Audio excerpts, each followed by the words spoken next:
45 ಸಿನಿಮಾದ ಟ್ರೈಲರು ಈಗ ತಾನೇ ಬಂತು.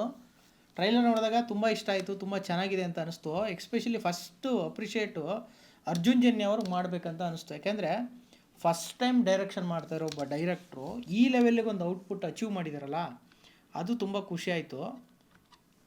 ಆಮೇಲೆ CG VFX ಎಲ್ಲ ನೀಟಾಗಿ ಬಂದಿದೆ. ಈ ಥರದ ಸಿನಿಮಾಗಳಿಗೆ ಅದು ತುಂಬ ಮೇಯ್ನ್ ಆಗಿರುತ್ತಲ್ವ, ಅದು ತುಂಬ ನೀಟಾಗಿ ಬಂದಿದೆ. ತುಂಬ ಎಲಿಮೆಂಟ್ಸ್ಗಳು ಇಷ್ಟ ಆಯಿತು. ಆಮೇಲೆ ತುಂಬ ದಿನ ಆದಮೇಲೆ ಒಂದು ಪವರ್ಫುಲ್ ಮಲ್ಟಿ ಸ್ಟಾರರ್ ಸಿನಿಮಾ ಅಂತ ಅನ್ನಿಸ್ತು. ಎಲ್ಲರ ಕ್ಯಾರೆಕ್ಟರ್ನು ತುಂಬ ಚೆನ್ನಾಗಿ ಬಂದಿದೆ ಅಂತ ಅನ್ನಿಸ್ತಾ ಇದೆ. ಟ್ರೈಲರಲ್ಲಿ ಹಂಗೆ ನೋಡ್ತಾ ಹೋದರೆ ಸಿಕ್ಕಾಪಟ್ಟೆ ದೊಡ್ಡದಾಗಿದೆ ಸಿನಿಮಾ. ಅಂದರೆ ಒಂದು ಥಿಯೇಟ್ರಿಕಲ್ ಎಕ್ಸ್ಪೀರಿಯನ್ಸ್ ಕೊಡೋ ಥರದ ಸಿನಿಮಾ ಅಂತ ಅನ್ನಿಸ್ತು.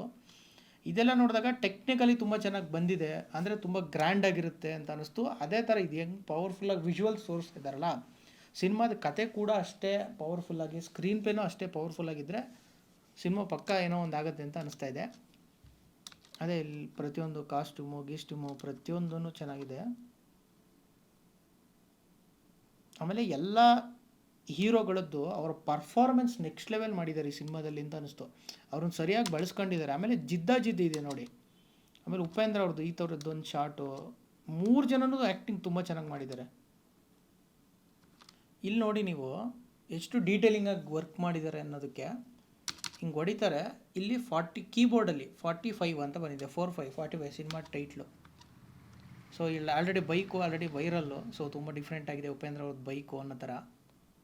ಆಮೇಲೆ ಉಪೇಂದ್ರ ಅವ್ರದ್ದು ಅವರು ಡೈರೆಕ್ಷನ್ ಸಿನಿಮಾ ಬಿಟ್ಟರೆ ಬೇರೆ ಡೈರೆಕ್ಷನ್ ಸಿನಿಮಾಗಳಲ್ಲಿ ಅವ್ರದ್ದೊಂದು ಪವರ್ಫುಲ್ ಕ್ಯಾರೆಕ್ಟ್ರು, ಪವರ್ಫುಲ್ ಪರ್ಫಾರ್ಮೆನ್ಸ್ ಕಾಣೋದು ತುಂಬ ಅಪರೂಪ. ಅದರಲ್ಲಿ ಈ ಥರದ್ದೊಂದು ಸಿನಿಮಾ ಬಂದಿದೆ ಅಂತ ಅಂದರೆ ಈ ಸಿನಿಮಾದಲ್ಲಿ ಚೆನ್ನಾಗಿ ಮಾಡಿದ್ದಾರೆ ಅಂತ, ಅಷ್ಟು ಚೆನ್ನಾಗಿ ಬಂದಿದೆ. ಸಿಕ್ಕಾಪಟ್ಟೆ ಇದರಲ್ಲೂ ಕಾಣ್ತಿದ್ದಾರೆ ಪ್ರಮೋಷಟ್ರು.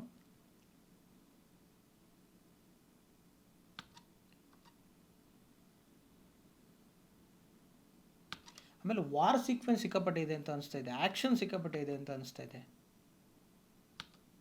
ಇಲ್ಲಿ ನೋಡಿದ್ರೆ ಈ ಸೀನಲ್ಲಿ ಇವ್ರದ್ದು ಕೈಯಲ್ಲಿ ಹೌಸ್ಫುಲ್ ಬೋರ್ಡು, ಚಿತ್ರಮಂದಿರ ತುಂಬಿದೆ ಅನ್ನೋ ಬೋರ್ಡ್ ಕಾಣ್ತಾ ಇದೆ. ಥಿಯೇಟ್ರಲ್ಲಿ ನಡೆಯುವಂಥ ಫೈಟೋ ಸೀನೋ ಏನೋ ಒಂದಿದೆ, ಅಥವಾ ಇವರೇನಾದ್ರು ಥಿಯೇಟ್ರಿಗೆ ಓನರ್ ಸಂಬಂಧ ಆಗಿರ್ತಾರೋ ಏನೋ ಗೊತ್ತಿಲ್ಲ. ಇಲ್ಲಿ ಗರುಡಗಮನ ಪೋಸ್ಟ್ರು ಬೇರೆ ಹಾಕಿದ್ದಾರೆ, ಅದೊಂದು ಎಮೋಷ್ನಲ್ ಕನೆಕ್ಟ್ ಅವ್ರಿಗೆ.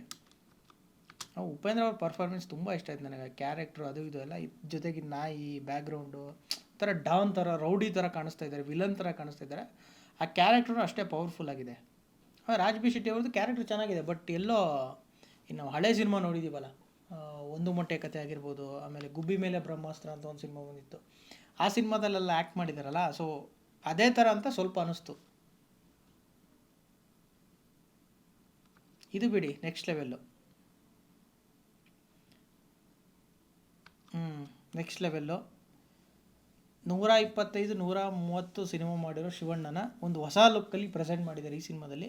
ಸೊ ಯಾಕೆ ಈ ಗೆಟಪ್ ಹಾಕಿದ್ರು ಏನು, ಅದೊಂದು ರೀಸನ್ ಇದ್ದು ಸಿನಿಮಾದಲ್ಲಿ ಅಷ್ಟೇ ಇಂಪ್ಯಾಕ್ಟ್ಫುಲ್ಲಾಗಿ ಕಂಡ್ರೆ ಸಿಕ್ಕಾಪಟ್ಟೆ ಚೆನ್ನಾಗಿದೆ. ಆಲ್ರೆಡಿ ಸಿಕ್ಕಾಪಟ್ಟೆ ವೈರಲ್ ಆಗ್ತಾಯಿದೆ ಲುಕ್ಕು. ಸೊ ತುಂಬ ಚೆನ್ನಾಗಿ ಬಂದಿದೆ ಆ್ಯಕ್ಚುಲಿ.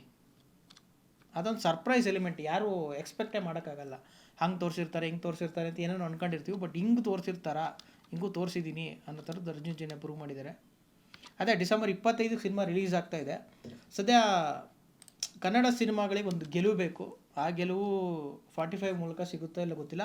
ಟ್ರೈಲರ್ ಒಂದು ಪ್ರಾಮಿಸಿಂಗ್ ಟ್ರೈಲರ್ ಅಂತ ಅನ್ನಿಸ್ತು. ಆ್ಯಸ್ ಎ ವಿಜುವಲ್ಲು, ಆ್ಯಸ್ ಎ ಒಂದು ದೊಡ್ಡ ಗ್ರ್ಯಾಂಡ್ ಸಿನಿಮಾಗಿ ತುಂಬ ಚೆನ್ನಾಗಿ ಕಾಣ್ತಾ ಇದೆ. ಅದೇ ನಾನು ಹೇಳ್ದಂಗೆ ತುಂಬ ಸಿನಿಮಾಗಳು ಚೆನ್ನಾಗಿರುತ್ತೆ, ಬಟ್ ಎಲ್ಲೋ ಓವರಾಲ್ ಒಂದು 2.5 ಗಂಟೆ ನಮ್ಮನ್ನು ಎಂಗೇಜಿಂಗಾಗಿ ಕೂರಿಸೋದ್ರಲ್ಲಿ ಕೆಲವು ಸಿನಿಮಾಗಳು ಎಡುತ್ತವೆ. ಬಟ್ 45 ಒಂದು ಪ್ರಾಮಿಸಿಂಗ್ ಸಿನಿಮಾ ಆಗಲಿ, ಚೆನ್ನಾಗಾಗಲಿ ಸಿನಿಮಾ ಅಂತ ವಿಶ್ ಮಾಡ್ತೀನಿ. ಸೊ ಅರ್ಜುನ್ ಜನ್ಯ ಅವರು ಫಸ್ಟ್ ಸಿನಿಮಾದಲ್ಲೇ ಒಂದು ದೊಡ್ಡ ಒಂದು ಸಾಹಸ ಮಾಡಿದ್ದಾರೆ. ಅಂದರೆ ಔಟ್ಪುಟ್ ಆ ಲೆವೆಲಿಗೆ ಕೊಟ್ಟಿದ್ದಾರಲ್ಲ, ಅದು ತುಂಬ ಇಷ್ಟ ಆಯಿತು ಓವರಾಲ್ ಟ್ರೈಲರಲ್ಲಿ.